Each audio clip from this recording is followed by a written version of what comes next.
Hi there, my name's Jackson Coleman, and I wear many hats here at the Menlo School. I'm a water polo player, a classicist, Latin, and a little bit of a nerd. I also have a different title. I am our grade's DJ. So yeah, here's me in my pink outfit. And I'm about to show you a video from when I turned my garage into basically a nightclub, you could say. And it was after our semi-formal, and it was awesome. So.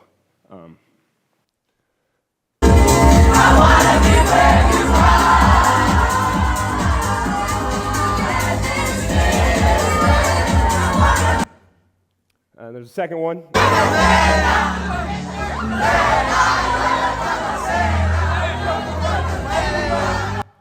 So yeah, I'm an electronic music DJ, and I'm here today to talk about my passion. Do you know how a lot of Ed Sheeran songs sound very similar? They're a little bit sterile, you could say. It's not just a guy playing a guitar. Well, these are the early works of British producer Fred Gibson, or as you may know him, Fred again. 7 years later, Fred is considered to be one of the top producers in the world. He sold out the LA Coliseum. Sorry, it's a little finicky. He sold out the LA Coliseum after announcing a show 5 days before. What makes Fred so unique is his ability to tell a master story as a master tailor. But all great art is made by master tailors. What makes electronic music so fascinating to me is the amount of tools these savants have at their disposal. At the click of a button, they have access to virtually every instrument ever created. And what makes Fred so unique is his ability to use both these complex instrument patterns as well as the ordinary. His songs contain snippets of everyday life, walking around the streets at London at night, the ambient noise, or just a conversation with a handyman. And that's what makes his music so popular, in my opinion. It's human. You can relate to it. If his old works are like a Renaissance painting with its focus on scientific principles, his newer work is like a Monet or an Impressionist work, focused on the individual and the beauty of the ordinary. So, all of this to say, it's a long-winded way of saying the most common quip against DJs is that they don't actually do anything. And I'm here to show that the process is actually kind of involved from start to finish. So, one more slide, please. Yeah. So, Fred's music is in house genre. It's a subgenre of EDM. It's created in the 1980s in a warehouse in Chicago. And it has a few defining characteristics that I think make it so interesting. It's in a 4/4 time signature with a BPM of roughly 125 beats per minute.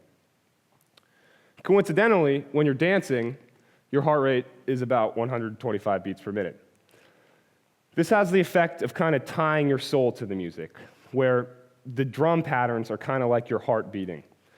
And when you have a giant beat drop, it's kind of your heart skipping a beat out of anticipation. Now, this is all the work that you have to do beforehand. A master DJ, when producing a song, can create this bond better than anyone else. During the show, a DJ has a very different job, and that's to take the audience on a journey. This super scientific graph of what I'm showing right here is the energy level throughout the night when you're playing songs on your phone or a bad DJ is performing.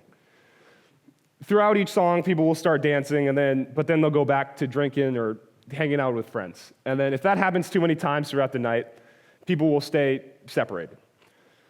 This other super scientific graph is what a good DJ, the energy will look like when a good DJ is performing.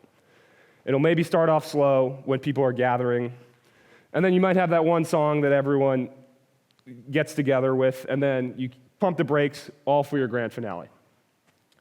It would be great if you could just press play and songs would take you throughout this curve, but really what it looks like is more like this, where you have each little segment is what I'm calling a song, and your job is to kind of fuse little pieces from each of these songs to bend into your curve. You're kind of welding it together.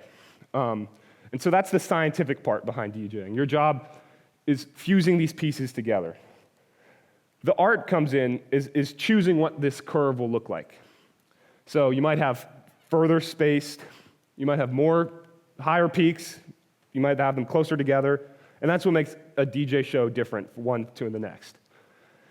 And all of this, in short, is to kind of say that my passion for electronic music started when I started learning about these subtle nuances and how it's more involved than when you see a DJ just like you're doing a silly dance move. It's actually a process, and that's made me really love the niche. And so my takeaway is that if you, next time you find yourself listening to electronic music, know that it's more to it than just pressing random buttons, and yeah, give it a try. So that's it.